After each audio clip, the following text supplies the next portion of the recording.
Yep. That's the best. Yeah, and now. Days.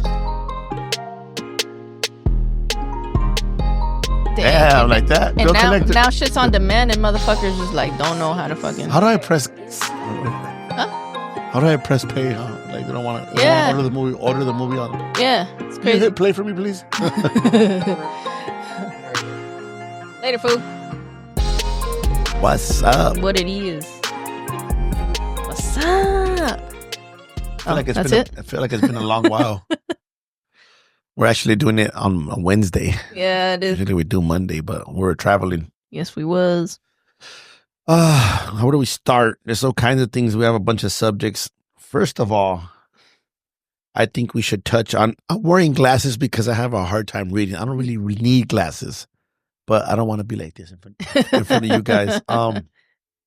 You want to talk about the fights that already happened? Yeah, we'll talk about that first, but I don't know if I want to go right into the first one that I have. Let's talk about Oscar Duarte. Yeah, let's do it. Oscar Duarte beat a guy named Madueño, right? Mm-hmm. Who did Madueño fight that went the distance? He fought Keyshawn Davis at 135. Okay. Went the distance. It was a which, you know, I had mentioned before, you kind of have to make it a bit of a nasty fucking fight sometimes, you know, with somebody like Keyshawn who's very, very skillful. Duarte stopped him, right? Duarte stopped him. I can't remember in what round, but yeah, it was at 140 on 10 days notice. Yeah, I think you mentioned something about Keyshawn said that he prepared for him a whole camp. Yeah, the whole camp for him. And he didn't have that for Duarte. A bigger, stronger guy. That's like it could be good or bad. I've seen fighters take fights on a week or 2 weeks notice and beat the guys. Right. Because Duarte didn't prepare for him either. Right. That's true. He was prepared for Regis Prograis, who was a lefty. So, you know, Keyshawn is right. Yeah. But also Duarte did the right thing. I mean, he was preparing for a lefty and he did well. And that's what he said in the interview. He said, you know, he did exactly what he had to do. He fucking fought him on 10 days notice. He had to get him out of there, you know? So, kudos to him. He did good. He's a strong dude. From what I understand, Ryan he looks says, physically strong, yeah. Yeah, Ryan says that he's the hardest hitter he's ever faced. So, that was a great win for him. I seen the video where Oscar De La Hoya tells him in his ear, Keyshawn couldn't even stop him. And, you know, to me, that's honorable for Keyshawn that people are naming him now. Yeah. You know, for Keyshawn at a young age, and he looks really wise for his age. He probably just like, he's throwing my name out there. Yeah, exactly. That's exactly what he said. That, you know, I'll send you that interview. It was really good. He went in like super deep into what he's been through in the past, and I've never heard him speak on it. So it was really insightful, talking about like the struggles that he went through mentally early in his career. Yeah, it looks like he's turned the page, huh? Super big. Turned the page. Probably start reading another book. So Oscar Duarte, you know, congratulations to you and your team. You guys did a great win. That was a really great win. I saw the pressure. He was changing levels, attacking them, just broke down Madueño. Madueño broke him down. Madueño's a big 6 foot, 140 pounder. So shout out to him. Yeah, he did exactly what he had to do. So good on him. Who would you like to see him against next at 140? Duarte? Yeah. Shit. Who he was supposed to fight? Robert Garcia got half the 140-pound staff in his gym. For real, huh? I can't think of any 140. I mean, and people are probably going to tell you, like, I can't think of any 140-pounders outside of his gym besides Tito Mercado. Teofimo. That's a good one.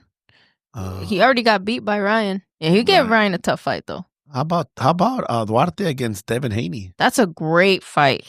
If Devin is still at 140, I think that'd be great. That's a good fight at 140. Yeah, I agree. That's a really good one. I can't think who else is at 140 because Keyshawn's 135. He's 135, yeah. Abdullah Mason is 135. 135. Oh. Oscar Duarte, Devin Haney, I think is a great matchup. Yeah. And Prograis, fuck it. If he can still fight Prograis, Josh Taylor, you know, if they can make that happen. Josh Taylor's a welterweight, no? Now. Oh, yeah. He did move up to 147. I think he said that he couldn't make 140 no more. But yeah. The next fight I want to talk about that passed is this kid to me is the real motherfucking deal. Yeah. So I don't know how I'm supposed to say bad words on YouTube. Good as fuck. Abdullah Mason. He took apart Jaimes. Yeah. And who did Jaimes fight? He fought Rolly. Rolly went the distance, right? I think Rolly went the distance. I think so. I'm not mistaken. Almost sure. Yeah. And Abdullah got him out. Abdullah got him out of there, man. What a beautiful fucking match. I don't know. We were watching it. fucking airport. But it was that kid's so entertaining to watch. So entertaining to watch. Like, he knows exactly how to pick his shots. He knows how to. I think he's still perhaps the only place that I would say he might need some work is just the inside. But he's even tightened up his game in there. Yeah. Yeah. Yeah, I'm really impressed by Abdullah Mason's poise and his counter punching abilities, his range, his assertiveness in the ring, Assertiveness, his presence. He makes his presence felt. And man, we have some good fighting for the next 10-15 years. We'll talk about the future of boxing at the end, but yeah, I just shout out to Abdullah Mason, his team, and everybody has a brothers fight too, right? Yeah, he has 5 brothers. It's funny because his dad is the one who said they're like the Jackson 5 of boxing. I'm like, well, he's the Michael Jackson for sure, in my opinion. What about Keyshawn Davis? He only he's has 3. 3. Yeah. But even then, how impressive, right? To have all your siblings. Well, for Keyshawn, all 3 of them, I don't know if they're all signed by Top Rank, but they've all fought under a Top Rank cards. So that's huge. That's impressive. Sometimes only one makes it out, and they got 3. Yeah. So that's really cool. It's cool for them to be able to fight on the same card and all that stuff. But I think, you know what? Poise is the perfect word to describe Abdullah Mason, and at such a young age. Remember, because we watched that fight on our little phone. Yeah. We're at the airport, and it was Javi, Jose, Maggie, and myself, and we're watching it, and you could see that jab on that little phone. That jab was beautiful. That jab was explosive from Abdullah. Yeah, that jab was beautiful. 135 Top Rank. Who do you think should be next? I was thinking, what's his name? Still a young prospect, so I wouldn't rush him. I put him in with an old vet right now, 135. Soon, huh? I would test him in his Top Rank is smart, man. They've built everybody, so they're gonna probably have to pick somebody that ain't that strong, that sit down with him inside the trenches till he could develop to fight inside. Yes. When he gets to the next level, that's gonna be the knock. Let's get him. Let's press him. Press him, and make him fight. Yeah, but what a bright future for Abdullah Mason for sure. I'm always excited to see him on the card for sure. Keyshawn Davis, man, the Bennett man. I'm gonna say the Berinchyk. I can't pronounce it. Yeah, something like that. So let me retract. When we had Coach Bashir here, Maggie and myself, we all picked Keyshawn Davis to win. Yeah. I went back to the gym and I was telling Maggie, I'm gonna be honest. I said, you know what, man? I was thinking about it. I think Berinchyk might beat him. I said, because, I'll give him a hard fight because he's an Olympian. He has almost 400 fights. Yeah. He's something that can give him problems. But businessman's business savvy in the ring showed. And he just looked like he didn't even belong in the ring. Yeah, with him. I know. Which is super impressive. I was like, what the fuck? While I was watching, I was impressed by Keyshawn. And the last 2 fights Keyshawn's had, he's impressed me. Yep. He's impressed me. The first, I was like, okay. Because for those of you that don't know, we fought Keyshawn with Esteban Sanchez. And we went, I don't remember, 6 rounds. 6 rounds yep. against him. And Esteban Sanchez was a kid that was sent to me to just build him up to get ready for that fight. He wasn't our fighter. So we worked out with him, had him here for like a month or 2. And we took him to fight Keyshawn Davis. And watching him in person, he looked vulnerable to me in person. Everything in person looks like it's at your reach. Yeah. Like it's not that far away from you from winning. I'm not saying Esteban was beating him at all. I'm just saying it looked like he was a punch away from catching him. But when you watch it on TV, the separation that you see from him, how much he's grown, it's impressive. It's very impressive, man. That kid, I think that Keyshawn was tailor-made for the pros. So there's not that many podcasters that been in the ring with these people like we have. Just giving us a little bit of credit, A little bit of firsthand experience. Yes. But that kid was tailor-made for the pros. I think that it's his 12th. That was his 12th fight, and he's now a world champion. And look at all that he's already done in his short career. He's already headlined a show with his 2 other brothers on the undercard in his hometown. You know what I mean? And I believe he sold that out, and he sold out the 10,000 tickets at this last venue that he was at, I think the Hulu Theater or something in New York, where he's not from. That's big. That's huge. And Berinchyk, he just it was crazy. He just looked he was herky-jerky, a step behind the whole time. 36 years old, though. How do you think that it affects? Because you've mentioned this before. I don't know if you've said it on the podcast. Think of those 300 fights that they have in the amateurs, right? That's like you say, 300 weight cuts. That's 300 weight cuts, man, and tournaments of keeping that weight down, beating up that body. That's why they don't have that many fights in the pros, because they're trying to conserve them. But the pros is like a long marathon compared to the amateurs, like more like a sprint. And there's a lot of guys. Me and Coach Bashir were talking about the other day how a lot of the countries that he brought it up in the podcast that a lot of countries, they have the guys stick around for 2-3 Olympics. Yeah. And you get a young, tender, 19, 20-year-old American fighter. Right. You beat them by decision, But as these kids turn pro, and, God bless our country that we're pro-based boxing. Mm-hmm. These kids start taking off. Yeah. So now these guys that are beating them in the amateurs, we'll get them in the pros. Yeah. And that's a great fucking circle back, because they always ask Keyshawn, because they make it seem like they're trying to build this like grudge match against him and Andy Cruz, because Andy Cruz has beat him like 3 or 4 times in the amateurs. But and I think he's right, because they ask him, well, who's next? 135, you're a champion now. What about Andy Cruz? And he's like, you know what? I think it's too soon for him, and I think he's right. I think he still has some work to do. Andy Cruz. You know what? That's admirable, because if I was Keyshawn Davis and he beat me 3 times or whatever, I'd be like, get him to me now. Yeah. But him saying it's too early for him, yeah, it's a psychological game too. He's like, well, you ain't ready. No, he's not. I agree. It's like all men know this. There comes a time in your life where your dad, you fear him and you respect him. And I think every man thinks, oh, my dad will kick my ass. But there comes a time when you'll be like, I can kick my dad's ass now. Yeah. If Andy was his daddy at one time, yeah, he's at that phase where he can beat up his daddy now. Yeah. You know what I mean? He'll beat his dad's ass now, For sure. So it's a different animal now. When you're wearing bigger gloves, headgear, and you're worrying about scoring points, it's easier for a fighter that is designed for that. The Cubans designed their amateur program to do that. Now in the pros, it's about rotating them shoulders, landing clean shot, and taking over psychologically. You got 12 rounds. So I just feel like Keyshawn is a little way ahead of him. I agree. And it's everything. You have to have the whole package, just like, we were mentioning about him headlining and the media, you have to take all that into account. And, I'm thinking about it now, and I'm like, who would you say was the last Cuban fighter to have success? Okay, both in the amateurs, but obviously is still in the pros and be able to handle it and sustain it. I don't know. Gamboa?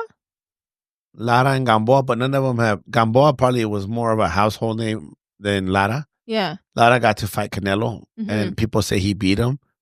At the end of the day, what if Lara would have got that decision? Nobody would care about him. He's boring. And, sometimes the great boxing skills like Lara has, he kind of reminds me of Shakur. They're so gifted with abilities. So technical. Like Rigondeaux? Yeah, Rigondeaux too, yeah. They're so boring, though. Yeah. Because at the end of the day, a fight coach wants to see that. If I was a coach, I want those guys. But as a fan, I want guys that are going to fight. Yeah. And as a fan, Lara couldn't put people's seats in that, and asses in the seats. Yeah. And Shakur has obviously, people left his fucking fights early, And I feel like Andy is the same thing. Like, nobody really wants to watch him. Yeah, he's like, he's teetering on that fence, honestly, I think. I think he entertains me because I'm watching to see, his technical prowess. I mean, too, but I'm talking about fan-wise. Yeah, but fan-wise, I don't know. I don't think he's there yet. He's not there yet, and I think Keyshawn has a point in saying that he's kind of building his career off of Keyshawn's name. And he's like, fuck it, more power to me and to him too. Yeah. It is what it is. Yep. But 135, Keyshawn Davis, world champion now. I think that there's some good fights. He said that he wants to fight Pitbull Cruz. That's a smart fight for him because he wants to make some money. He's smart too. I think that's who I would pick. Either that, Tank Davis, and I think there's somebody else there. Stay away from Tank. Not yet. Yeah, I would chill on Tank. Stay away from Tank. I'm not saying he can't beat him. I'm just saying I'll stay away from Tank. Tank is like Keyshawn was 5 years ago. Mm-hmm. I think Lomachenko, if he can unify with Lomachenko, that'd be a good fight for him too. If Lomachenko ever decides to fight again. I think Loma might get him. You think so? Yeah, Loma's just Loma's Loma, man. So the way Keyshawn does fight like aggressive. That's the only way you can beat Loma. Get on the inside. Yeah, you got to rough him up. You can't box him. That guy is so smooth. He'd be here, and around you and just gone. How amazing would it be to see Keyshawn break him down? And Loma's on his way out. I think he's up there too, 36. Before we finish off on that, I want to give also Sandor Sayas pulled off a good fight. That's right. He did great. He fought a German, Roy Jones fighter. Roy Jones fighter, yeah. And he broke him down. Broke him down. Xander showed his Sandor Sayas showed his power, his abilities, and his growth. He likes to dig that body shot, and that body shot is setting him apart. Like that's what he sets up all his other shots with. Yeah, he was so consistent, and so patient. I think with that body shot, he wasn't running into shit. I think he was like, okay, adjusting, and being consistent and patient with that body shot, and that's eventually what broke him down. Yeah, a little in the later rounds, but man, the growth in that kid, it's been cool to watch. So I think now he's in the contender status. I talked to Samurai Sosa when they fought. That was his fight before that. And Samurai asked me what he would do. Yeah. What instructions would I give him? And I would tell him, walk to your right more so you could take away his body shot, because he sets up everything off his body shot. Mm-hmm. He doesn't set up, most guys set off their jab. Yeah. And Xander tends to dig under and then he'll shoot that lead right. Yeah. And then he'll dig under and then shoot a jab. Yeah. It's really unique the way what he does. So you got to take, it sounds like Monday morning quarterback because I already seen him, but he's so comfortable with that left hook to the body. And it's tricky because sometimes he'll switch it for an uppercut. Yeah. That's what I'm saying. Everything goes off of the yeah. Everything is based off that left body shot. It's kind of like, almost reminds me of like Chavez Sr. Yeah. That's what he would do. Yeah. It's beautiful to watch. So I'm very intrigued to see, hey, you know what? Now that everybody's making these fights with Turkey, 154, how beautiful would it be to see him against Virgil Ortiz? I think that it could be a little too soon for Sayas, for Virgil Ortiz, but that's an exciting one. It's way too soon because you just touched on that. I was going to not start with it, but now that we're there. Did I fuck it up? No, not at all. Not at all. Ortiz is fighting this weekend. Yes, he is. Against Madrimov. Yeah. I spelled it all fucked up, so all messed up. Who knows how to spell it? Yeah. And Ortiz is fighting bigger names, bigger people. Ortiz is a big kid, so is Sanders a huge kid. Yeah. I think this fight will push Ortiz, if he wins, to a different level. Way different. I see him pulling it off. I see him pulling it off too. He knows how to dig deep. Yeah. He really does. That fight against, I think, Bohachuk, I believe his name is, I don't know how to spell that one either. Ukrainian dude fighting over there out of, I think, Manny Robles' gym. Yeah. What a tough fucking dogfight that was. So entertaining. And you could see, it may not have been super technical, but sometimes those fights, they set you up. They build you up for the future in terms of what you got. You got to test yourself against guys like that. And that guy was no fucking pushover. You're talking about a guy who dismantled Brian Mendoza, who beat Fundora before that. Yeah. So Virgil Ortiz against Madrimov, it's a fucking tough fight, but I think, like you said, it's gonna catapult him if he's able to beat him, and if he's able to finish him, that's a whole nother ball game. And I think that I could see it possibly happening. So we're both picking Ortiz? Yeah, I'm picking Ortiz for sure. How do you see it? By decision? I'm gonna tell you my prediction. Man, that's a tough one because that kid's really good at digging to the body, and I think that's what Terrence needed to do with that guy. 10th or 11th round TKO. Yeah, I see that happening too. I see it happening, if not decision. Not decision, but I see $1. $1 for a decision? And $1 for knockout. I got the knockout, you got the decision. Got the crispiest of ones waiting. It's been waiting for me, that dollar. It's been chilling in there for fucking months now. Yeah, so that's a really exciting fight. That fight should be getting its own should be on its own fucking headliner for real. So headliner. Shakur versus Floyd. Schofield. We just got the news that yesterday was it? That Schofield is not fighting now due to an injury or he felt ill. Sickness. He's over there in Riyadh in the hospital. I'm going to give him the benefit of the doubt. And because I think that kid really wanted the fight. He wouldn't make that trip over there. He wouldn't have done all that shit if he didn't want that fight. Right. How bad is it? Maggie brought something up that I never thought about today, man. She tripped me out. For all championship fights, I think it's a great idea if they pick, the two fighters, the champion and the opponent, and then have a fighter on standby in case there's an injury and he makes weight, and you pay him $10,000-$15,000 if he doesn't fight. He's just on standby. This replacement that they pick for Shakur is ranked like number 55. Yeah. With 5 knockouts. Yeah. Like, what the fuck? What the hell is that? Yeah. If Shakur, that's why Shakur's going to put all my boys to sleep in Riyadh. Well, maybe he'll knock this kid out because. And he's co-main too. Fuck. They need to switch that shit around. They need to put Virgil and fuck co-main now. Yeah, Shakur needs to open up the card because it's going to be hard after following up after Ortiz. Yeah. Yeah. What the fuck? You're going to lure everybody to sleep and then you're going to put a good fight behind that one. Yeah. So, I think that's a great idea if boxing could get together like, the UFC does that, you said, right? Yes, the UFC has, for big championship fights, they'll have somebody on standby right away. That's why some of their cards, like, it'll be like that, like the night before, fuck, this guy's out. Yeah. Boom, already, right away. Sometimes they'll even shuffle the guys within the card, and then the least attractive fight will get pushed out. Like, sorry, dude, but this fight has to get saved. It's a championship fight. So you have a championship caliber opponent on standby. What do you guys think? That's a yay or nay? I think that's a great idea. Like, you got all these, you got that money from the prince. Yeah. Why not? Why not? Somebody on standby. A good fighter on standby. That's a great addition. The standby could be an opponent later on. Yeah, exactly. And you know what? That's a great addition that you said 10, 15 G's. Anybody would be down. Make weight for fucking 10 G's, yeah, 15 G's. Yeah. That's a great incentive. And I think that, hey, let's put this shit out there. So, courtesy. Standby fighters in boxing should be getting paid and making that money. Instead of Shakur fighting somebody nobody's even heard of. Yeah. You guys tell me if you guys know who that guy is or watched his fights before, and I'll be like, okay. Who would you think they should replace him with? Oh man. De Los Santos? De Los Santos. Hey, he's been called upon, 1 or 2 days notice and dismantled somebody who is now world champion. So why not? So they had to bring somebody from that side of the continent then because they couldn't fly. Yeah. He's one of the UK. Yeah. UK fighter. Yeah. Padaway or something like that. Yeah. Put him away.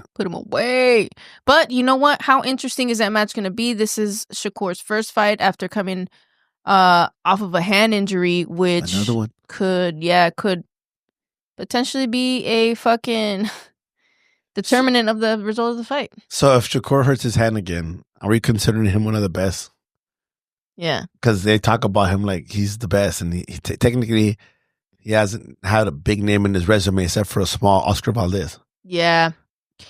And you know what? He had that dude, the Brazilian, fuck, man, Conceição or whatever. That motherfucker, Robson. He is a tough fight for everybody. He had a tough fight with Shakur too. And Dos Santos. And he hasn't. I don't think Shakur has had a great fight since he was at 130. Yeah. Since he was at 130, he hasn't 135. He hasn't had that great of a showing. So, hopefully it's a rough patch for him, and he can get out of that. Make boxing great again. No, he's not making boxing great. Beterbiev versus Bivol. We're gonna probably agree on this one. I'm going Beterbiev. No, she said she was gonna go for Bivol and she changed her mind. You want? No, I didn't. How? Why? Why Beterbiev? Because I think that Beterbiev has already downloaded exactly what he needed to download from the first fight to be able to break him down earlier in this fight. I think. Took my notes. He's seen it already. He's seen it. You can tell every time that Beterbiev hit Bivol could feel everything. And when Bivol hit Beterbiev, he wouldn't go nowhere. And he did say that. Yeah. Yeah, he did say that. He said that in an interview. He was like, Canelo, yeah, that motherfucker hits hard, but I could see it coming. Yeah. I could brace for it. With Beterbiev, he's like, he's just right here, and I can feel that shit. Yeah. So, I mean, he's not even really fucking going hard. So I got Beterbiev. We're going to talk about that fight? That's it. That's it? Oh, I saw a post. I don't know what to believe anymore, but Beterbiev says something about Canelo calling him out at 175. He said, I'm not worried about Canelo. Yeah. You don't care about Canelo. Yeah, he has said that in an interview. I think Canelo's losing his pop, dog. I think so, too. He's fighting some dudes. He Cuban, too. William Skull. Yeah, Cuban, Cuban undefeated. B? Cuban B. Undefeated fellow. I think he's like 23-0 or some shit like that. Probably has like one knockout. But yeah, I think you're right. His allure, I think, is kind of fading away a little bit. And now it's just making these like super fights against Terrence Crawford. I don't know. I think Bivol might want that rematch though. He might be cool with it. Why not? Yeah. Get that money. Yeah. If he loses again, why not? Why not? Exactly. I think But that'd now, be a great is there an fight. incentive for Canelo to fight him? Besides getting that lost back and then not getting the title? That's probably it. Because I don't really see Canelo going up to 175. Because if he does go up there, then the conversation of Benavidez is gonna haunt him forever. I don't think he cares. I don't think he cares. Yeah. I don't think he cares. I believe you're right in that. I don't mind being called a coward when I have $400 million in the bank. Yeah. You can call me a coward all you want. Yeah. I think you're right. But if he moves up to 175, I think the best fight. I think I'd be more interested to see him against Beterbiev than anybody else. Yeah. I think that's the spiciest one out of all three of those possible fights, in my opinion. But, yeah, we'll see what happens. That's a huge card that now has. I really hope they shuffle around that co-main event. I really do, for the sake of everybody's viewership this Saturday. Yeah, they should. We talked about something right now at the gym about the future of boxing in American boxing. American boxing. Yeah. And it's exciting because I know there's a lot of other fighters that we're going to leave out. And one of her favorite fighters is Shushu Carrington. Yeah. Abdullah Mason is mine. Well, both, Chop Chop too, but would you consider that Mexican or American? I think it's like Mexican-American, no? Who's Chop Chop? Chop Chop Gonzalez. He's at Robert Garcia's. Yeah. I saw a thing where he was talking about Keyshawn kicked him out of the gym. Oh, for real? That Keyshawn Davis? At Top Rank, right? Yeah, because he said, Murataya. Oh, what? Like that? Oh, Murataya's a good fight, too. Murataya. I forgot about that one. You got Murataya, you got... oh, but you know what? I understand because he's watching the sparring. Yeah. Okay. Tito Mercado. You have a lot of kids out there, young men. I don't mean to call these men kids, man. These young athletes, young fighters they're fighting, bro. They're like exciting to watch. Yeah. And that's what brings excitement to boxing. I don't see Abdullah Mason. I don't see Keyshawn. I don't see Murataya. I don't see any Chop Chop. All these kids wrapping up for no reason. They fight. Yeah, no, they fight. They fucking fight. They get down. And that's what makes it exciting. And if you're hurt, fuck it. Yeah. Grab the man. But if you're not, for no reason, for a disadvantage, no. And that's what's making boxing exciting. I think American boxing is definitely taking a turn, for sure, because all those guys, and I'm sure, like, we're not naming champions. We're naming them. I mean, Keyshawn is technically a champion now, but we're naming guys who are the future of boxing. There's a lot of guys out there who are excited. Even Emiliano Vargas too. You know what I'm saying? You can put him in that list as well. Yeah, Emiliano. But wow, I'm super excited. Wait, real quick, what do you think about that though? Like, what do you think about that? Like, Keyshawn told Chop Chop to leave because I understand, but like, I don't know. Like, I don't see you like not being cool with that. You know what I mean? They don't bother me because styles make fights. Yeah. Whatever they're noticing that Keyshawn. I mean, technically, coaches, we all know the only thing that they can see is the game plan. Yeah. Strategy. But we all do the same shit. We feint, we throw here, we throw there. We work on determination, grit, mindset. But Keyshawn, I don't know. I mean, this is probably gamingship, I don't know. Yeah. Keyshawn probably just said just to get under Murataya's skin or something. Yeah. He's smart. Yeah. But Murataya's a kid who doesn't get phased either. No, he doesn't. I totally fucking forgot about him. 135. Murataya. That's the problem about great fighters who are quiet. Yeah, man. We tend to forget about them. You got to be fucking all around well-rounded, and that's part of it, having that charisma. Really, really is, because charisma will open fucking doors for you. You know? I know nobody really knows Tito Mercado, but Tito Mercado was calling out Keyshawn and Shakur. And he's starting to get his name out there. Yeah, he beat Pedraza. He beat a couple guys. He beat another guy too. I can't remember his name, but he's undefeated. He's coming up. The kid's strong and very good fighter. There's a lot of fighters out there, man. I can just keep going and going. But all these kids they're gonna be facing each other in about 5 years, 4 years. And it's so exciting. It's so exciting. I really hope that these kids make boxing take this turn that it needs, because it's such, to me, I love the sport. The only thing that I like out of the UFC is the striking. So it's like that, it's so enticing. Everybody loves seeing that shit, you know? And there was a time where boxing, everybody would go to the fucking fights, man. You look in the audiences of those old school fights, and fucking people from basketball players, football players, athletes, actors, everything, singers, like all kinds of people that you wouldn't CEOs, expect. Everything. Yes, all that shit. So all you young fighters out there, like those guys, like Canelo's on his way out. Yeah, we need another cash cow. Another guy. Yep, we need another guy. Who would it be in 5 years? Who's going to be the new Canelo? Who wants to take it? Who wants that? Shakur? No, you know what? Hell no. Right now, I kind of see Keyshawn like possibly taking that spot. Honestly, like not just because he's the most recent. Yeah, not because of the most recent win, but he is well-rounded and he's being built up in a way that's working for him. I think that if his career path would have been given to any other guy, I don't know if they would have had the same success, you know? So, what about Brian Norman? He's been quiet. He needs to fight, man. You guys gotta stay active, dude. As active as you can. And he hasn't fought. Huge win, huh? After that huge win, he has not fought. 147-pounder. He don't, in my opinion, I think just staying busy is more important. Until you get to the real elite big leagues, like big money, I think it's important. It's more important to stay active than to be chasing that bag like he was trying to chase with Boots. You know, I think it's more effective and more convenient for your career to stay active. Fucking feed me whoever, dude. Fuck it. I'm gonna stay active. I'm gonna get. I'm not getting paid that much, but that money bite's gonna come to you. Yep. You know, instead of wanting to. Oh, I got a title. I'm going after the big money, and if you don't give it to me, then I'm not going to fight. I don't know, man. I don't think that's very smart. The best move, yeah. Yeah. So let's give our sponsors a shout out. Oh, you know what, man? It was really cool to see. I don't know if it was Amber. Yeah. Who sent Maggie a little gift? Oh yeah, it was Amber. Yeah. And I liked the note. And it was kind of like, women inspiring women, you know, because Maggie's out there in the world of men. And, you know, it's cool to see the women acknowledging her. I know you probably were like, I know Maggie doesn't show an expression. She was like inside probably smiling. Yeah, it's cool. But outside she was serious, but she was like.